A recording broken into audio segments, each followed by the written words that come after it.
I'm Chuck Reimer, newly elected Vice President for the Pennsylvanians for Human Life. The reason why I'm here today speaking is to bring up attention to the point that life begins at conception. That is not just a religious point of view, it is also a scientifically proven fact. And very few people are aware, very few non-scientist people are aware of that concept. The science has known when human life begins since 1942. That's when the Carnegie Institute for Science was commissioned by the National Museum of Health to do this study. And that was the study was run by Dr. Reimer, LSU Health Science Center. The center completed its study in the early 1942, submitted it to the American Medical Association for peer review, and after a year of different reviews, it was accepted as scientific fact. Now, I've been wrestling with how to be able to graphically present that concept to students and to anyone else. And quite frankly, it came to me in the middle of the night, a deck of cards. What I have done to save time, I have dealt out 23 playing cards, which would represent the female chromosomes. I have also dealt out 23 cards that will represent the male chromosome. You'll notice that in each case I've dealt them face up, and the facing of those cards represents the DNA structure for that person, where the 10 is positioned, the jack, the king, the ace, etc. That's unique. That structure is unique to just that female.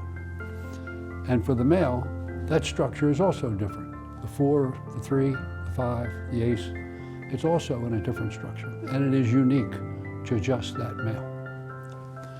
Science proved in the early 40s that at the moment of conception, nature, God, Yahweh, whatever name you want to give it, takes these two collections of chromosomes and puts them together.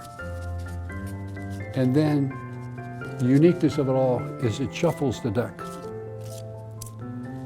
And now what you have is 46 chromosomes, but they have a totally different and a totally unique DNA structure.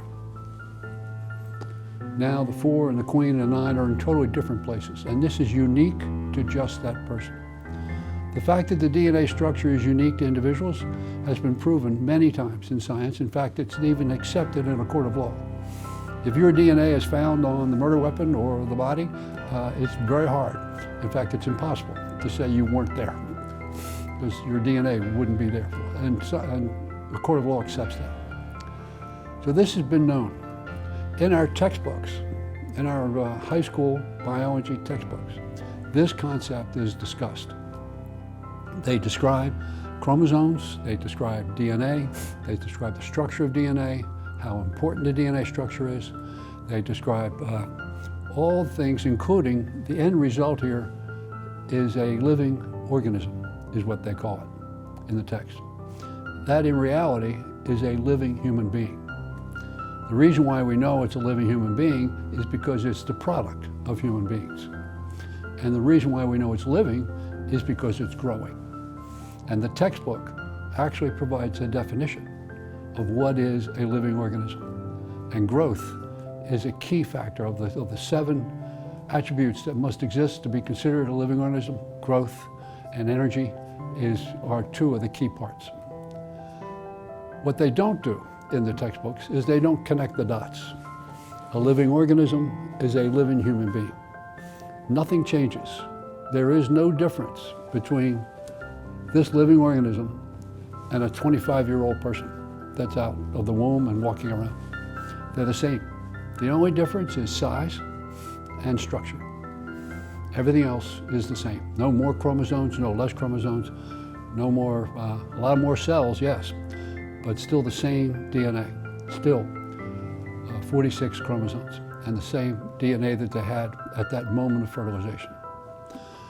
So my role, my plan for PHL going forward is to encourage our science teachers, as well as our theology teachers, but most of the science, to teach this concept in biology class as well as in theology class, to encourage our science teachers, our school administrators, hopefully even our publishers. I have raised this concept, I've shown this demonstration to some biology teachers, and I get some interesting responses. One actually said to me, it wasn't their place to connect the dot. It's up to the student to connect. When I say connect the dot, equate the living organism with a living human being. They said it's not their place to do that. That's what one teacher thought. Someone else said it's the teachers' union that dictates what's published. And the publisher says it's the, well, the teacher says it's the publisher, of the books, and the publisher says it's the feedback they get from their educators. It goes around and around and around. But what no one says to me, what I didn't hear from anybody I showed this to, is that I'm wrong. No one has told me I'm wrong. And that's what gives me the courage to use this concept. Life begins at conception. That's scientifically proven, as well as being a religious point of view. We need to say that in our classrooms, both in biology and in theology class. Thank you for paying attention.